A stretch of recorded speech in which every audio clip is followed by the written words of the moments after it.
Hospitality is one of the most sacred duties of life in the Middle East. When you think about it, it has such a powerful place in the stories of the Bible.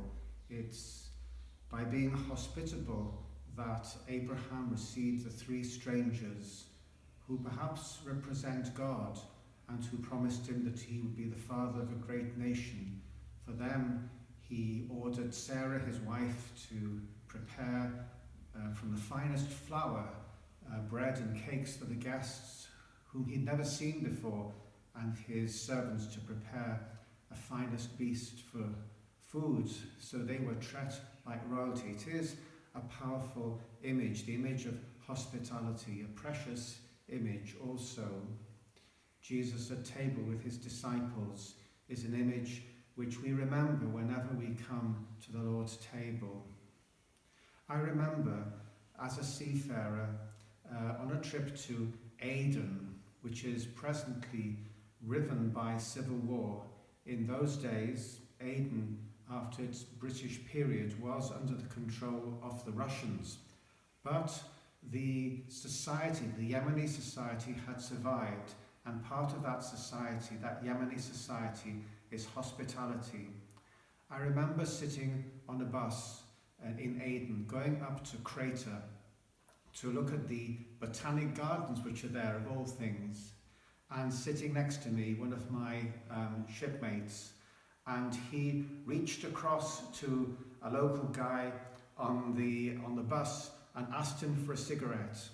And the man gave him what was the last cigarette out of his packet, and he did it in an instinctive and natural way. There was that sense of generosity, that sense of easy hospitality, with the stranger being made welcome, the person you never met before, to whom you instinctively reach out and give, if necessary, your last cigarette, whom you will welcome into your home, because hospitality is a precious thing. The gospel story for today is St. Luke's account of the journey to Emmaus, and at the heart of that story is a tale of hospitality, and it's a beautiful story. There are those disciples, Clopas and the other, going disappointed and sad home after the tragedy, as they saw it, of the death of their Lord on the cross. On the road, they meet a stranger, and that's not such a strange thing as it might seem. Think about it. Once upon a time here in Hexhamshire, everybody walked. They didn't walk alone. They walked with their friends, and they walked with strangers, and you learnt about people as you walked along.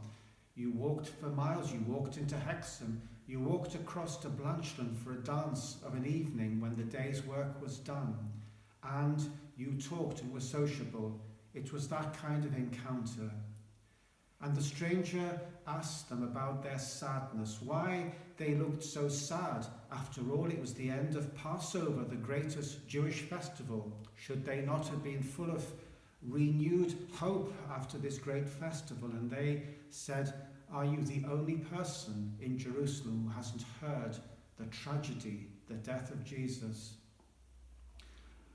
They spoke to him about the tale of the women who said that they had seen the Lord, that the tomb was empty, and yet it didn't seem to have had much impact on them personally.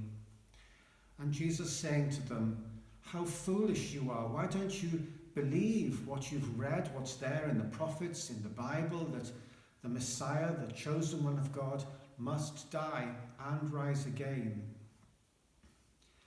Tired as they were and sad, when they came to their journey's end, they were hospitable, and they said to the stranger, the day is far gone.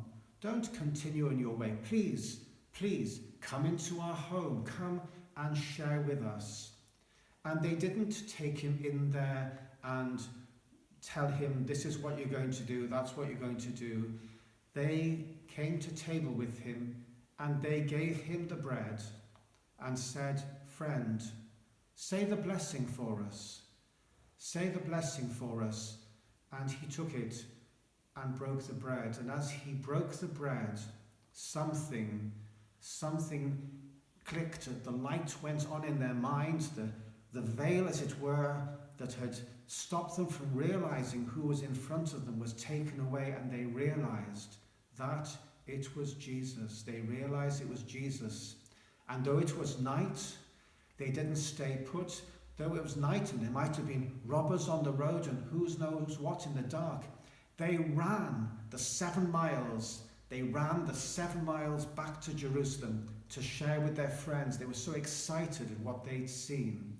And their friends saying to them, yes, we too, we know that he's alive. He's appeared to Simon. And their joy was full. It was in that act of hospitality, that Christ came and revealed himself to them. And it speaks to me powerfully of the importance of hospitality. And we who at this time are in so many ways forbidden from being hospitable. I can't invite my friends into the house to share with me. I can't bid the stranger come and take a cup of tea. We are being challenged perhaps to think about what hospitality means today and how as a church we can continue to welcome each other in the ways that are available to us. Because it is in that welcome, it is in receiving one another, in that walking together, in the journeying together, however we're doing it, it is in that, I am sure, that Christ comes to us. It is in the breaking of the bread, however we can do it. It is in the sharing that we realize that he's here amongst us. One thing that these readings make clear is that it is Jesus who is at work and Jesus who is the power. Jesus who in last week's reading from St. John's Gospel came where the disciples were and said, peace be with you, filled them with the Spirit and sent them out. Jesus who this week comes to the disciples on their way who are sad and who in the breaking of the bread fills them with joy, replaces their sadness with hope. It is Jesus who, if we invite him into our homes, will renew our hope when we are weary, will give us the knowledge that the light is there, will give us what we need and bless our hospitality, that we who think we are doing things for others will realize how much we are actually receiving and be thankful. And that's my thought for today. Just one thing I want to share with you. In your prayers, I want you to remember our neighbour, Thelma Kirkahead. Perhaps some of you will remember her and Jimmy. They lived nearly 20 years at Eads Bush, and they loved this place. It was Jimmy's dream to come and live in the Shire, and they lived their dream together. And remember her because, as I record this, she is coming to the end of her life. She's coming to the end of her life, well cared for, well nursed where she is and peaceful. Remember her as you walk the hills and see the views across to the Cheviot, which was so precious to her.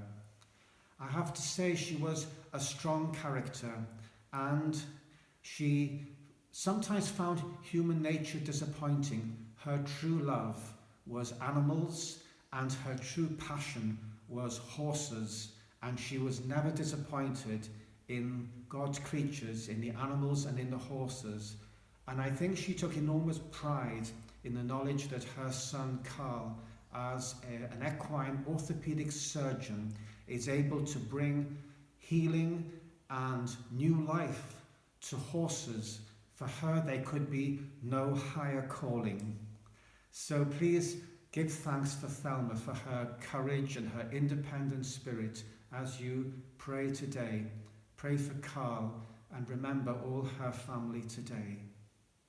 I'm going to close by reading the words of a psalm which is set for today. It seems a very appropriate psalm because it speaks of the mixture of sorrow and joy, of grief and hope which face us in these strange times. And it's Psalm 116. It'll be on your notice sheet. I love the Lord. He's heard the voice of my supplication. He's turned his ear to me whenever I call to him. Though the cords of death entangled me and the grip of the grave took hold of me, though I came to grief and sorrow, then I called on the Lord and said, Lord, I pray you, save my life. How shall I repay the Lord for the good things he's done for me? I will lift up a cup of salvation and call on his name. I will fulfill my vows to the Lord before his people. How precious in the sight of the Lord is the death of his servants. Lord, I am your servant. I'm your servant. I'm the child of your handmaid. You have freed me from my bonds. I will offer you a sacrifice of thanksgiving. I will call on the name of the Lord. I will fulfill my vows to the Lord in the presence of his people, in the courts of the Lord's house, even in your Jerusalem. Alleluia. Alleluia.